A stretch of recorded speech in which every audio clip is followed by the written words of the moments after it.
We see now from three different perspectives how the mobility and how the transportation system is changing at the moment, and it's changing really at the moment. I also talked to a lot of leaders from public transport in the last months and years, and everybody acknowledged that they have to do something. We have three different solutions on the planet, which is a panel which is really, on the planet, not but on the panel, which is really an cool. Important thing. And I want to start with Christoph because he's, responsible here in Germany for a service that is well discussed all over the world, Uber. You're facing a lot of problems regulatory-wise from the EU and also in Germany from other companies. On the other hand, you're very successful in the United States and in other countries.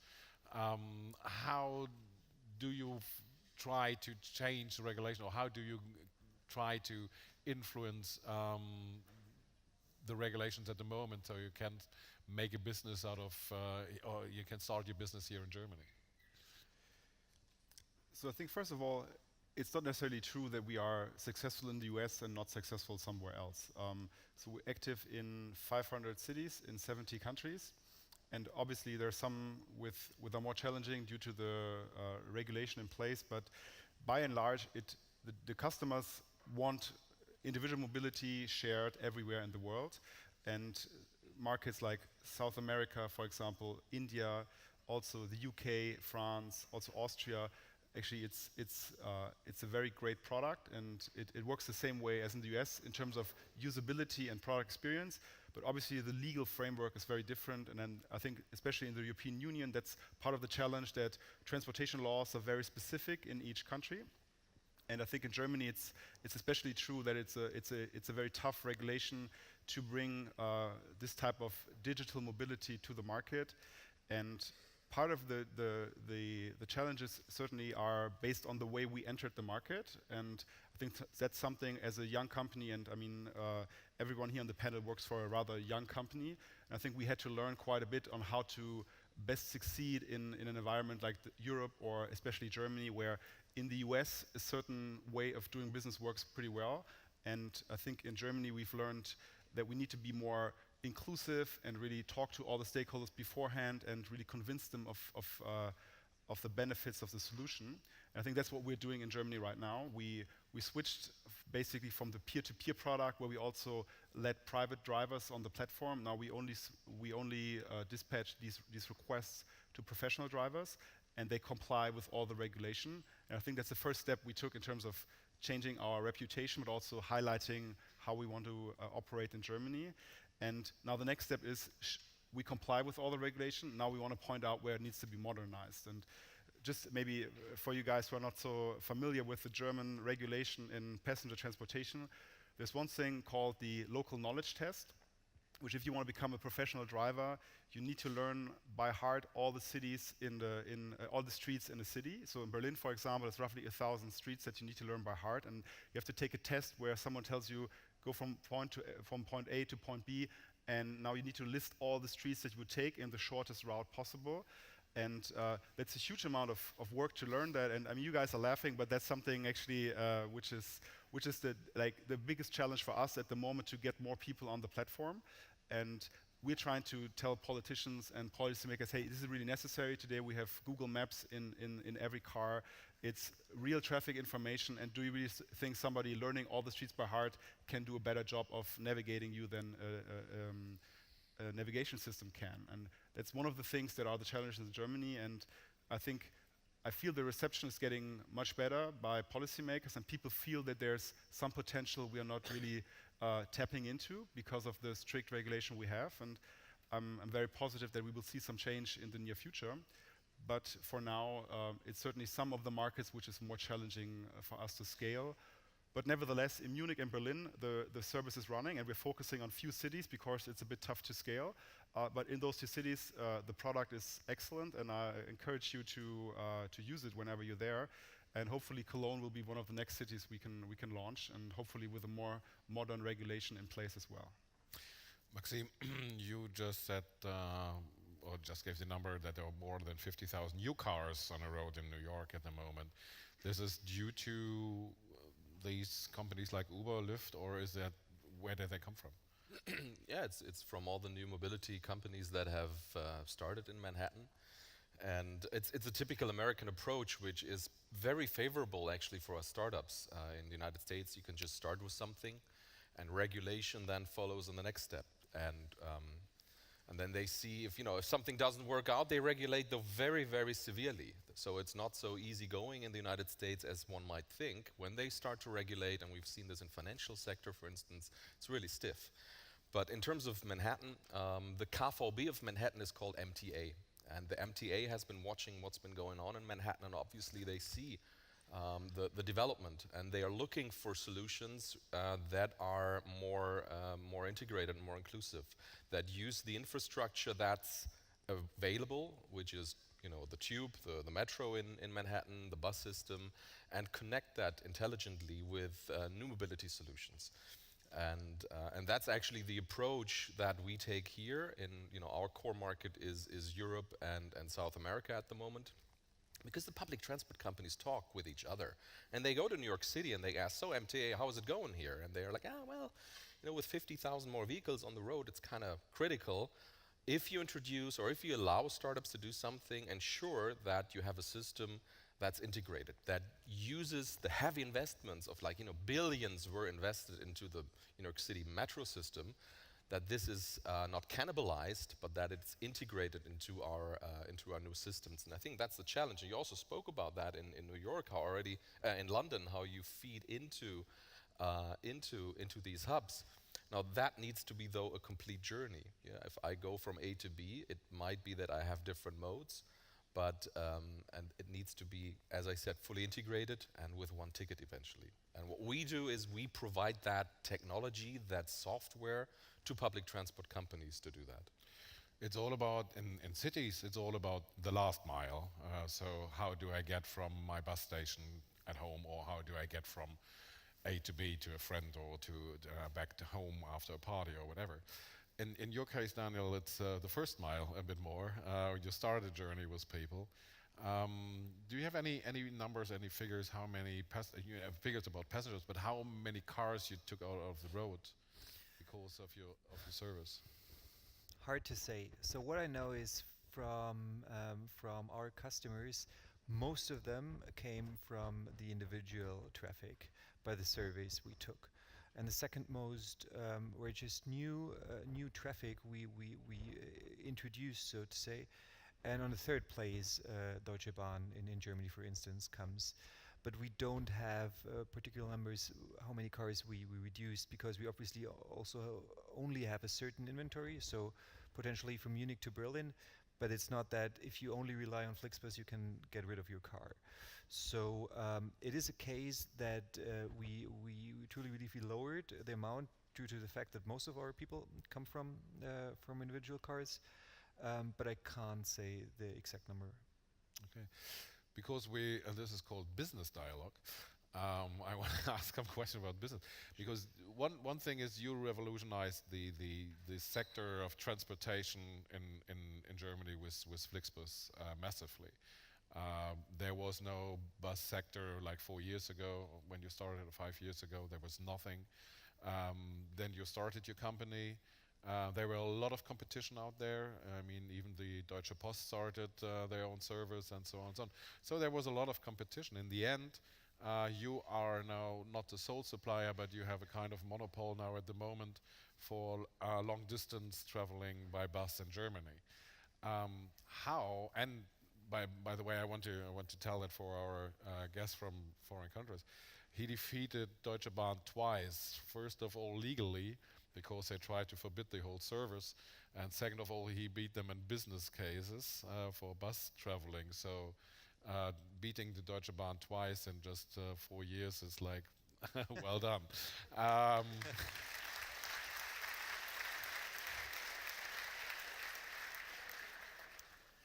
How? So to set things right, when Deutsche Bahn realized that also the regulation will be changed due to some EU laws which were tackled a couple of years ago, because beforehand we had the same challenge that Uber has now, inner cities. The first startup who also had been sued by Deutsche Bahn was neither Mein Fernbus nor Flixbus, but Dynbus, and they're still out there covering Southwest. So credits to them. Because we basically started, we had first anniversary, as I said, with the first day of the deregulation. So there, legal and regulation-wise, everything was set. The reason why we anyhow succeeded is we just wanted our success so much more than anybody else, and it's all about speed.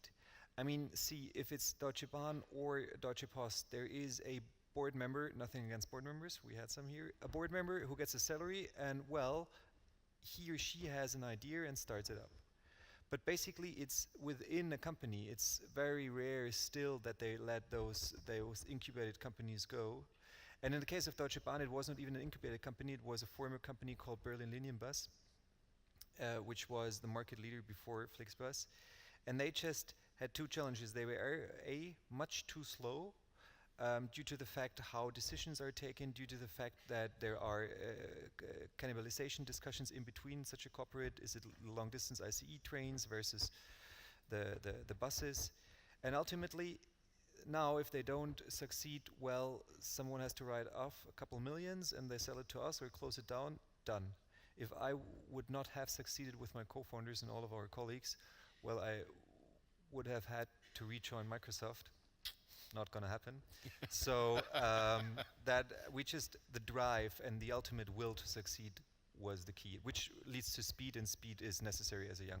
But was there a different kind of business model behind it, or was there a different kind of approach, how you use the data also? Sure. So the challenge is in many of the current transportation companies, nevertheless, if it's long distance or if it's the public transportation, they stuck not only as the red buses have shown us, but also what their technology they stuck in the 70s somewhere, maybe 80s. So where Michael Knight was cool on TV. And we just did it brand new, obviously. We started to target the market, which is easy to target with online support. We tracked our marketing, we know our customers, and we from day one only took decision based out of data. The first people we hired were software engineers, no drivers, in order to come up with a proper platform. And we also saw, all right, let's go for instance, students, because they're easy to tackle. It's like Facebook, it's Google AdWords, it's apps, it's e-commerce, and not to have, a super premium product as Postbus started into the market with, we have to sell through our agencies first rather than having an app. And that is what we did differently, because we basically, nobody of us had a clue about buses or transportation. We had a clue about business models, because a couple of my co-founders were strategy consultants, and we had I tell people I have a little clue about technology since I studied computer sciences, and that is what we were relying on. And basically, we realized quite quickly, well, if we want to buy buses, doesn't work. Nobody, not even a bank or a PE, gives you money to put it on your balance sheet, not $250 million. So we had to rely on partners. And the good thing in Germany and in Europe is that there is a ecosystem of small and medium businesses. So we just started and called all of them. We drove to all of them. We just had contact initially by mail or so with almost 5,000 of them, and we convinced 6 before we started to just start with us and take the investment, and to buy a bus for a single bus is between 200 and 500,000 euros, depending if it's a double-decker or no. And we therefore spread the risk, and to also not having just a subcontractor model, but a partner model, we were making sure that we built a safety net for the ramp-up phase, where people are not having rode so many Flixbus, obviously. But ultimately, at the end, if it's successful, we share the revenue. And therefore, we just triggered the entrepreneurial spirit with those companies as well. And that also just bought into the speed ultimately. And that is the difference in business modeling, I guess, compared to Deutsche Bahn, Megabus, Stagecoach Company, or Postbus, or National Express, or you name them. Yeah. Christoph, is that something that you can copy for the German market as GM from Uber? Actually, when I listen to that, I feel it's the same model we have to a large extent. So when we moved away from, and not only in Germany, but in Europe as a whole, away from this peer-to-peer model and focused on professional drivers. That's in essence what we're doing. There's a ton of limousine companies out there in every city in Germany that maybe drive board members or drive businesses to the airport, and they just maybe have 2 or 3 trips a day, and they drive someone in the morning to the airport, in the evening they pick them up again and drive them home. And for the rest of the day, there's not much they're doing. And we just basically did the same thing. We called all of them and said, hey, wouldn't you mind getting like more rides during the day when you're not booked by your usual customers? And for some of them, they said, yeah, sure, let's try it out. And now they drive their business client to the airport, and then they drop them off, and they turn on the Uber app, and they take requests from our rider base. And I think that's a great example where you need to partner with others to make it work. And they would have no idea of how to contact the international customers, the young urban customers. Nobody wants to call a limousine company and schedule a ride for the next day to get home from the bar to a club or from a bar home again. So it's a very similar model, and I think we certainly learned that to a certain extent, but it's and so yeah, I think we do basically the same thing, and some of them are so convinced, and maybe that's the same experience in Flixbus. They relied on the high-end market in the beginning, and they tried out Uber to some extent, and then they realized, hey, it's actually crazy how many rides I can get and how efficient I can use my car. I don't need 100 euros to get to the airport. I can do it more affordably for the riders, but at the end of the day, I earn more money because I'm just better utilized. And I think that's what we're proving to them, that there's a huge demand below this high end and also below the taxi price. And yeah, and it's the same that Flixbus showed. There is a huge demand for getting cheaper from, I don't know, Cologne to Stuttgart than 100 euros with Deutsche Bahn, right? And so it's similar. So there is, we talked about the price, we had a little conversation before the panel, and we talked about the prices at the moment in Germany. So it's like 2 euros per kilometer, roughly, what you pay for if you take a cab. We talked about how will this price drop, and we were talking about 1 euro or something like that per kilometer, and if it's deregulated. So I mean, currently in the current model we're at, it's roughly, depending on the city, it's like 20 to 30% lower than a taxi. And that's just because you have more efficiency in the system. Taxi also has a different VAT, so they have a lower VAT than us. So there's the 12 percentage point difference in VAT. So we need to make up for that first with efficiency, and then you can be more efficient to get the price down. But if you allow pooling, which interestingly enough is not allowed in Germany, like you cannot actually use Uber Pool because it's in the law, it explicitly states you are not allowed to share the car with someone else. So if you enable that, then prices drop again because you can share the ride. And obviously down the road, if you have autonomous vehicles, there's another effect on pricing. So I'm sure it can be much, much cheaper. And if you look at other cities where Uber Pool is active and the cars are utilized in a great way, it's an excellent complement to public transportation because it's basically a very affordable way to get home, and you don't have to break the bank to take a cab. So we have like transport between the cities, as shown by Flixbus, is like now is deregulated, and it had a great effect on the prices. I mean, you normally pay like 100. When I go from Cologne to Berlin tomorrow, I would like pay 120 euros or something for this kind of fixed price with Deutsche Bahn. With you is like 40 euros, something like 30 to 40 euros. Yeah. So this is a drop, heavy drop. So we see that the transportation between cities is getting cheaper. We see, but also see that the transportation in the city is getting cheaper, or should be getting cheaper in the near future. But we also see that if you have a good public transport system and you have the data, Maxim, it concentrated still in the inner parts of the city. What is missing are the outer parts a bit. Do you see that also internationally in the data, or do you see it just in Germany? Yes, and I mean you've seen that just in the case of the heat map that I showed, how quickly even in Berlin, which probably has one of the most sophisticated public transport systems here in Germany and probably in the world, only Hong Kong I think is even better, how quickly public transport fails against the individual car. So these new solutions, the pooling solutions, you know, we follow the strategy that they are integrated in the public transport, and obviously Uber Pool wants to do it as a separate product.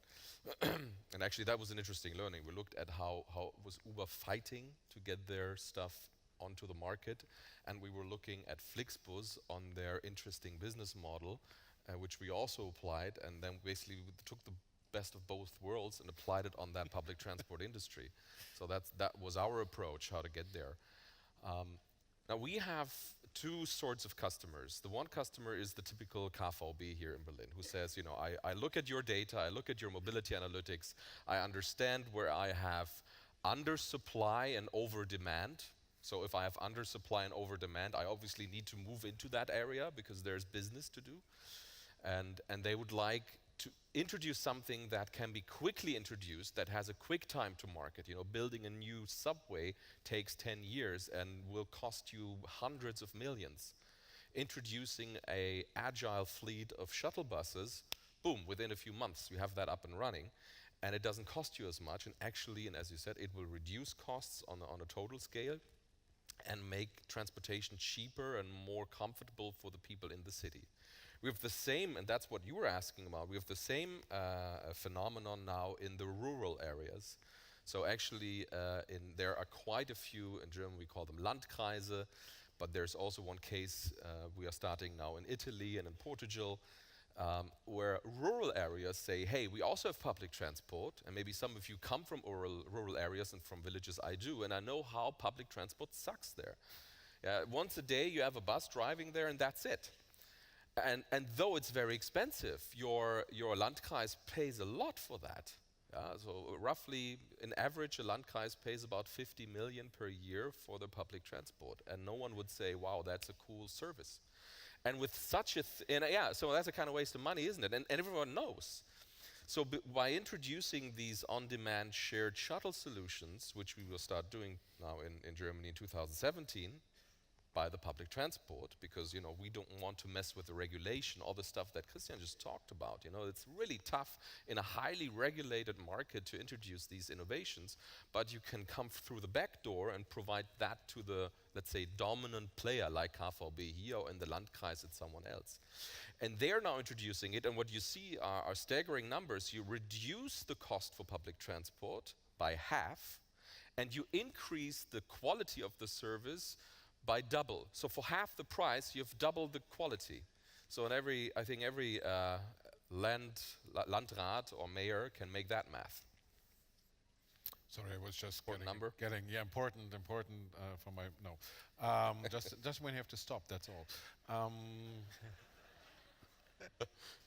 So one thing we found out now is like that regulation are hindering also, partly hindering kind of future of mobility in not also in the cities but also in rural areas. What changed in the regulation for you, and do you have a kind of thing? I mean, you do long distance, a lot of long distance, but do you also thought about let's open up something like Maxim is doing, a kind of minibus system that maybe takes my customers to to the bus that they're gonna use? So generally, almost 80% of our customers use public transportation. And I need the cities to first of all, increase the quality of the bus infrastructure, because beside Berlin, maybe Hamburg or Munich, it is crap in Germany. And the market still is so huge, so I would rather focus on what we're good at, long distance mobility. Potentially it does not have to be a bus necessarily, could be something else on a long distance perspective. But short distance, we would either partner up with the Uber guys, or a door-to-door, or with KVB, what we do already to get you to Leverkusen, because we still have to deal quite a bit with regulation. So we can't serve in between 50 kilometers, or in between, if it's shorter than an hour. If the infrastructure is not there, or just cities or mayors or like those Landkreis people just kick out ours, don't allow us to stop. We just don't stop, as it happened in Cologne. And it's the same on the other side on the streets. Like if you how often drivers have to change, can you apply modern systems in order to support the driver by doing his service, or how fast can a bus run? These kind of things, it's all still regulated. And therefore, in general, the market per se, as we grow, connect mid-sized cities or airports, and also by even more discussing and lowering some certain super old regulations. I guess we can still concentrate on long distance, whether it's a bus or a train,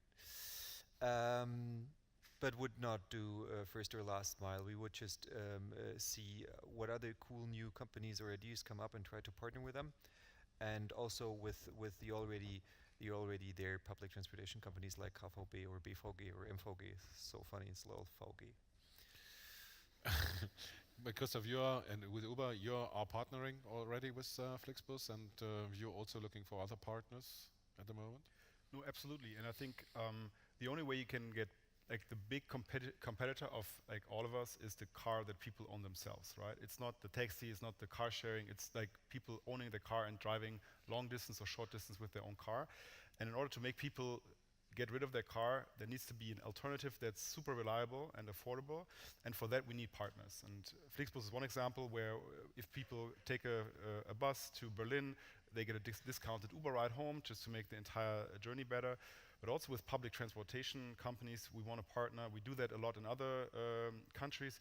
I also think this could be something for Germany, and we are in discussions with all of these companies where if you make the entire multimodal transportation so attractive and reliable and affordable, then people will get rid of their car. So for us, it's highly important to do that, and we're looking for all the partners that help our customers have a more pleasant and more affordable journey in the city.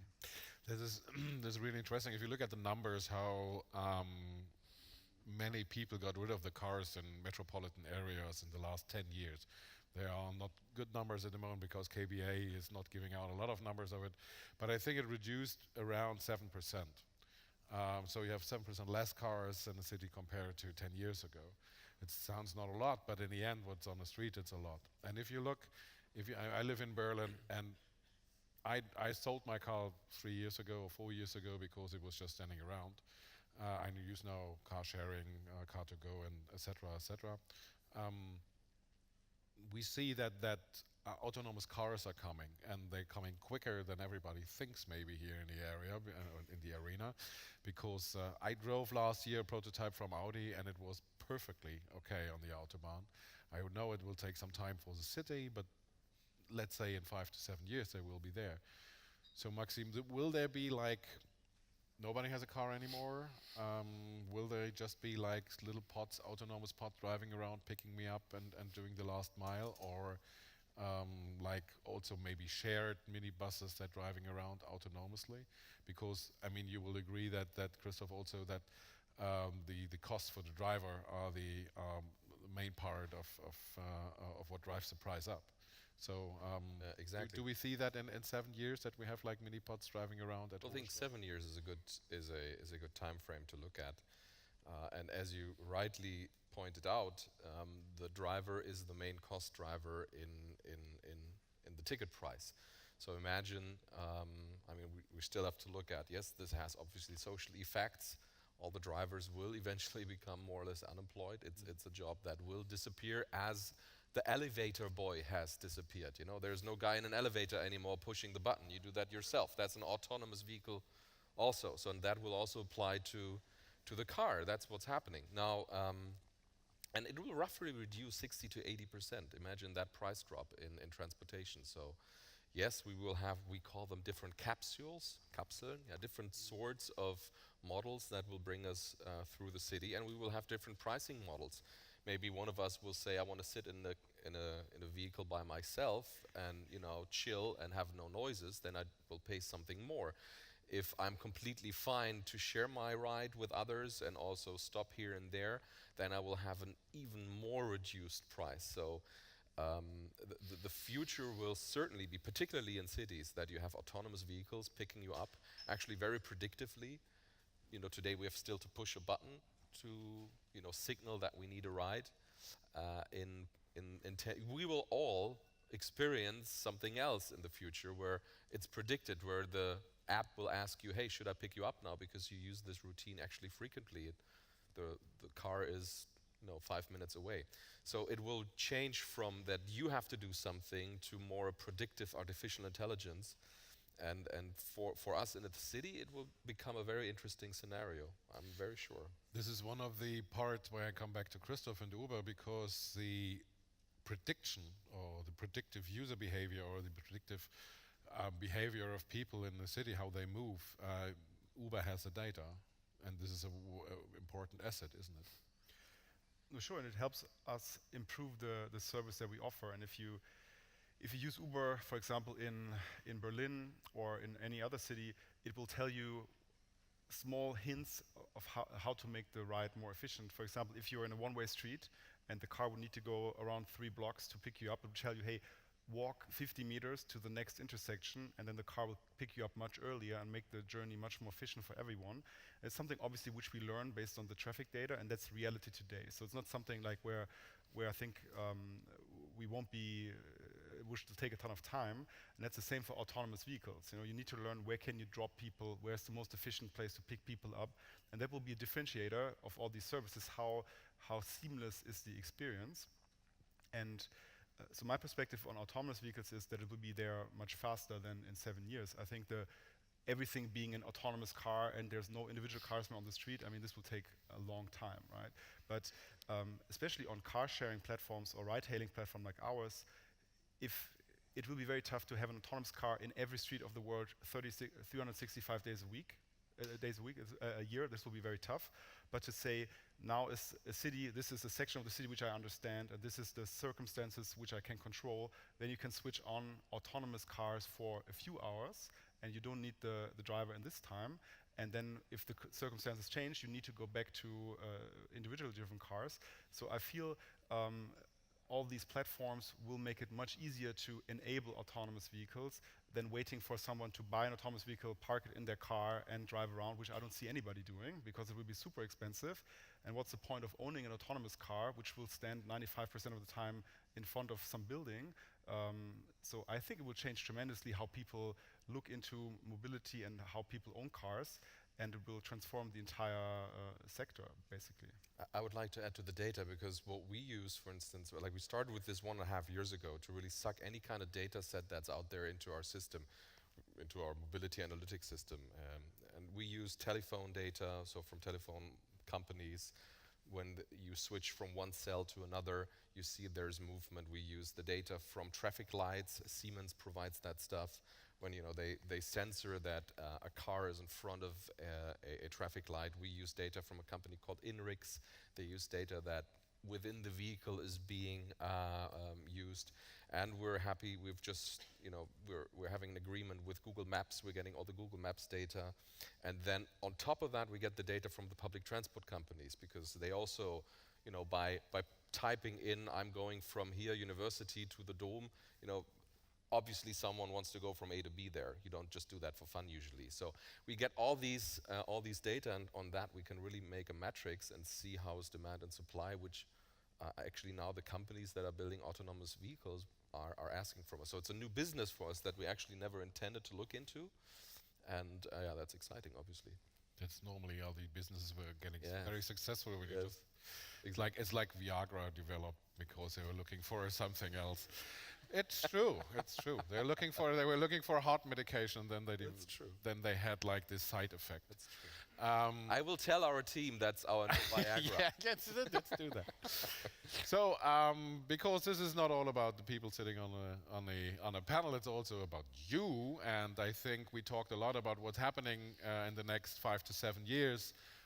In terms of changes in the future of mobility in cities, but also on long distance. We want to open up for your questions, wherever, if you have one. I just stand up, I can see better, so no. Anyone, do we have some people running around with microphones, or have them? Do we have? Oh yeah, we have one. Oh, there is one guy over there. Sir, please get up, please say your name, and who do you want to answer your question? Thank you. Thank you very much.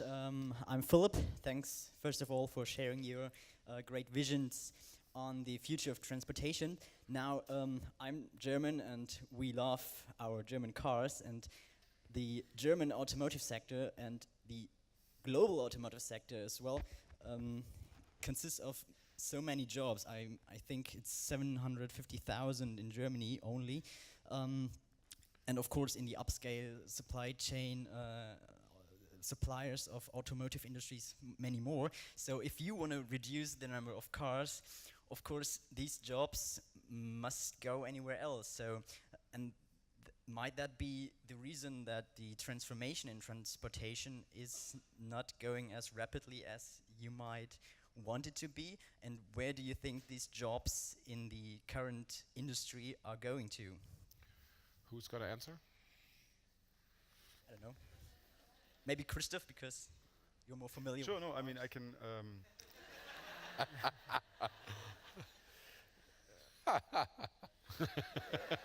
No, I mean, I think it's a very good question, and I think what you're implying is that one of the companies up here is changing something, and we force people to react. I think just customers change, and all the automotive companies have realized that the demand has changed, and obviously they need to innovate in order to stay successful.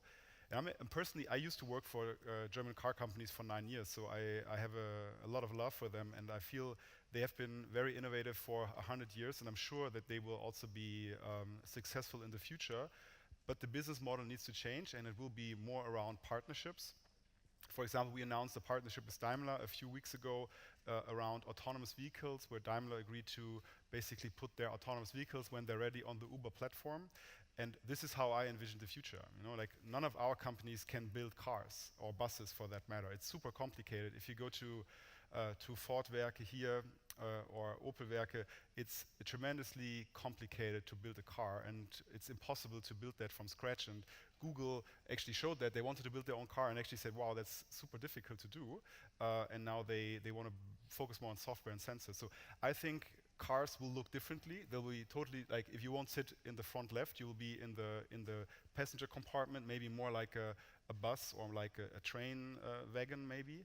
But those will be built by automotive companies, and if you're innovative and you have great customer entertainment and infotainment, you can make a ton of money doing that. But the way people use it will change, and that's just reality how it's going to be, and you need to innovate to stay competitive. Daniel? So, and the truth, Philip, is it's not about OEMs or automotive companies. Most of them realized already what is going to happen, and they just bought for huge hundreds of millions into Get Taxi, for instance, as Volkswagen did, or started up a new mobility service company called Moja in Berlin. And Daimler is anyhow quite at the edge in terms of autonomous cars, or what all the Movil people are doing. Car2Go is a Daimler company. We actually are also partly a Daimler company. But the underlying challenge you were mentioning is not only about the manufacturing of cars, it's about the manufacturing in these kind of industrial jobs in general, because the underlying statement we were taking about data and about artificial intelligence, that is the challenge we as a society have to tackle, because at some point in time it might be less cars, but anyhow not a single car or also other industrial produced item will be done by humans. Only complex stuff which is dealing with data, artificial intelligence, software, with us as humans, that will be where new jobs are. And I guess that's a society's responsibility, and not necessarily only in regards of the mobility industry. And I'd like to add to that, I think it's really important that, because it's our generation that will be faced by that, you know, digitalization will reduce the classical workforce jobs as we know them today. And it will be a question of our generation how to answer that. And yeah, that's yet to be unsolved, obviously. More questions? Over there, yeah.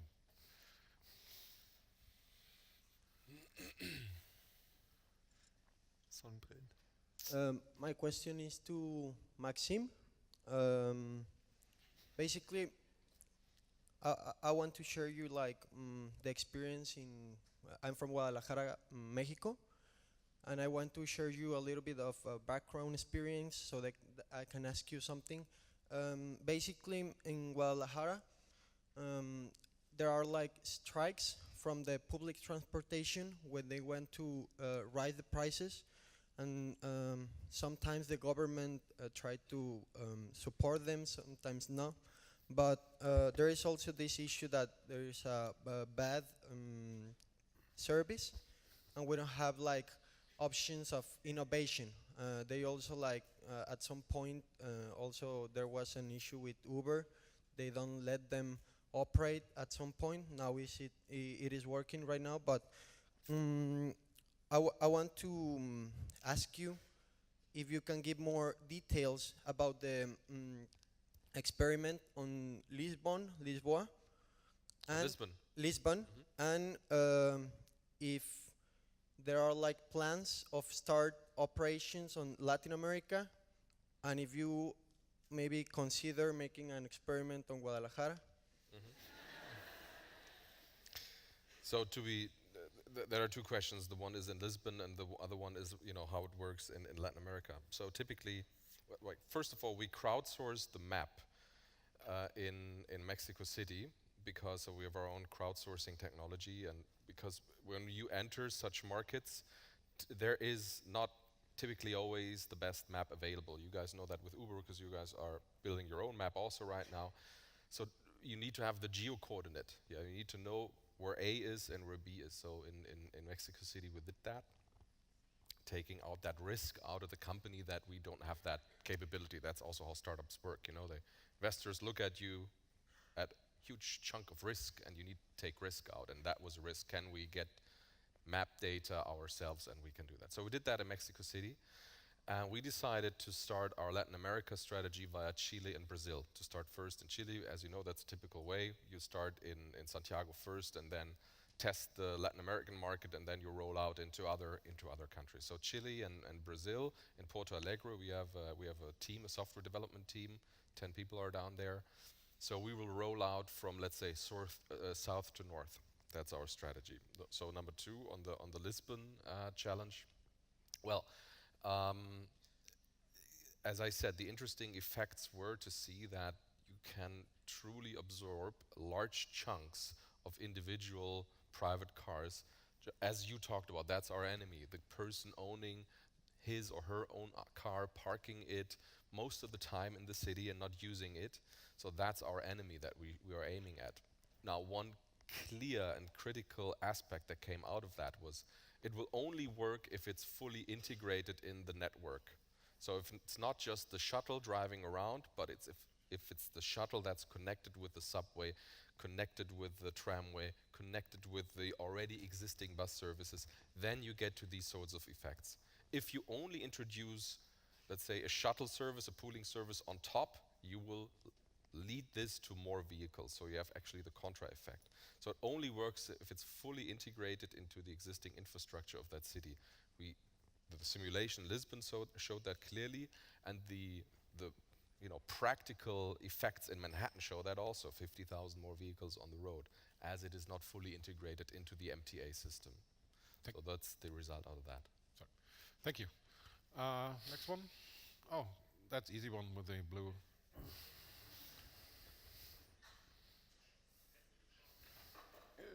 Oh yeah, make him. That's good.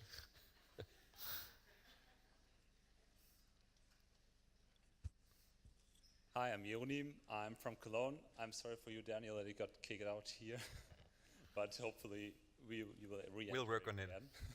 So this question is concerning the last mile. So this is for Christoph and Maxim. You already talked about that you really want to focus on what you are doing really good, but you also talked a lot about partnerships. So have you thought about partnerships concerning the parcel delivery service? Because you're doing like the last mile. So what are your plans concerning parcel delivery? This is like a big other market too, and you can use your advantages and your knowledge to face that market. Mm-hmm. Christoph? Yeah, so love the hat, by the way. It looks so I mean, it's a great question, and it's true, and we actually do that already. So it's a product called Uber Rush, where we use the cars on the platform as a B2B service, actually, where, for example, a flower shop in Manhattan can say, it's tough for me to compete against these national flower online retail companies, and they can basically send their flowers to any of their customers through a B2B platform which is connected to Uber, and they can just order a car that drives the flowers to them. And something similar which we do in Europe is Uber Eats, which is basically food delivery from one restaurant to the other. So we can use the cars better in getting more people into them, but also we can use the cars better in just doing logistics with it. And that's something we play with, and which has its own set of rules and challenges, but I'm convinced that in the future we'll be leveraging the network as efficiently as possible, and part of it is going to be not only transporting people, but also transporting goods in the city. We're working with public transport companies in that regard, because you have in the morning and in the afternoon the peak times. Yeah, there you need the vehicles to bring the people from their home to the job, and then between, let's say, 11 and 3-ish, you have a kind of empty time, and then after 8, 9 o'clock again. So if you have these fleets of vehicles, obviously you can switch part of that fleet at one point to deliver logistics, parcel services, and all that sort of stuff. So yes, obviously the platform doesn't care if it's a human being delivered or if it's a piece of good that's being delivered. So yes, that's being introduced. And I think, again, in the next 3-4 years, we will see exciting new business models entering the cities as you just have described. Yeah, logistics is something completely different, and this is like a completely different topic, because there's so many things happening at the moment in logistics. I know that Daimler is working on a autonomous robotic delivery service, and it is not like fiction. They roll it out this year. They roll it out in certain cities in Germany this year, when a car just stand in the middle of the market and then little small robots go out and deliver your parcels. It's really true. Sold in Las Vegas. More questions. Oh, there's this lady in the middle. You get a microphone, just a second. Thank you. Thank you. Hello, delegates. Hello, presenters. First of all, I want to say that I am beyond impressed with the 3 presentations, and also I can't believe how much knowledge I have acquired in such little amount of time. My question is for Mr. Christoph and Maxim. And Maxim, I wrote an essay about your work, which I truly admire right before coming to the conference. I really want to know what is the true intent of Uber and door-to-door. Is it to complement public transportation, or is it to become a complete substitute of it? The last one, what was that? Complete substitute of A complete substitute for public transportation. Christoph? I mean, to be totally honest, it's very tough for me to imagine that we will be as efficient as, let's say, a subway in Berlin during peak hours. It's just impossible to be as efficient with smaller vehicle sizes, even if it's a small bus, I guess. And so I'm fully convinced that it's going to be a partnership, and the huge market potential is getting the millions of people in Germany that own cars to get rid of the car and drive with other modes of transportation. And then it's not the question of who gets a share of the pie, it's just the pie will get so much bigger that it's going to be interesting for all of them. But it's also true that in some areas we will compete with public transportation companies if it's, let's say, if Uber is reliable and affordable. Maybe instead of walking 15 minutes to the bus stop at night and taking the bus home, maybe you will choose an Uber. But that's more at the let's say, not in the peak times of public transportation.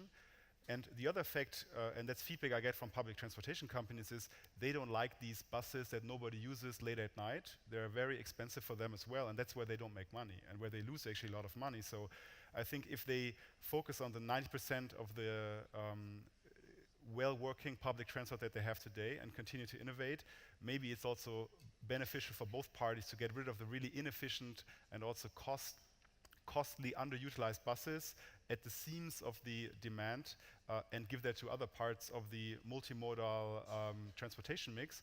And if the pie gets so much bigger, that's still good for everyone. Well, I think transportation is not a good like ice cream or anything else like that. It's really important. It's a basic need of human beings to have the opportunity and the chance, the freedom and the liberty to get from A to B.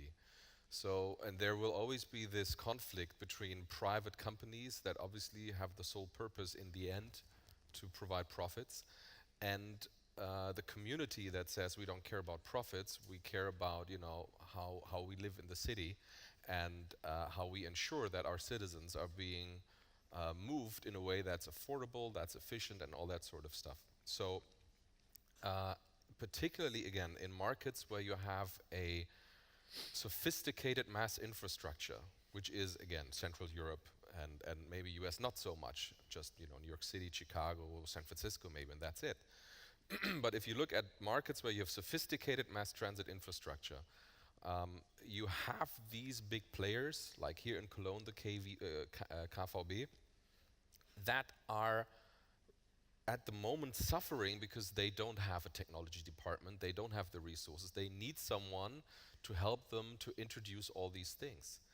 They also don't build the subways themselves, they also don't build the tracks themselves, but they desperately need someone to enable them to really introduce digital innovation into the city.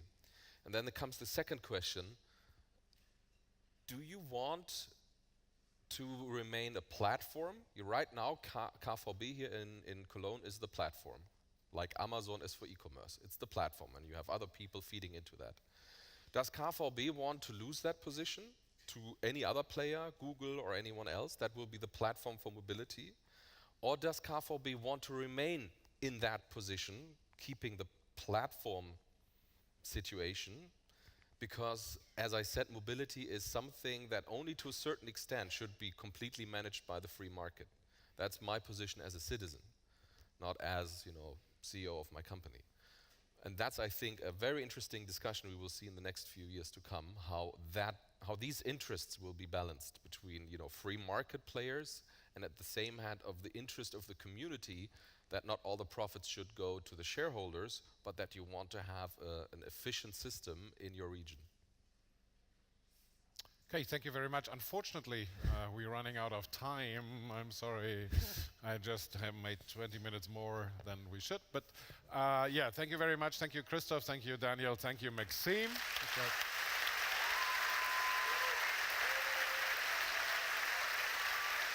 Wow.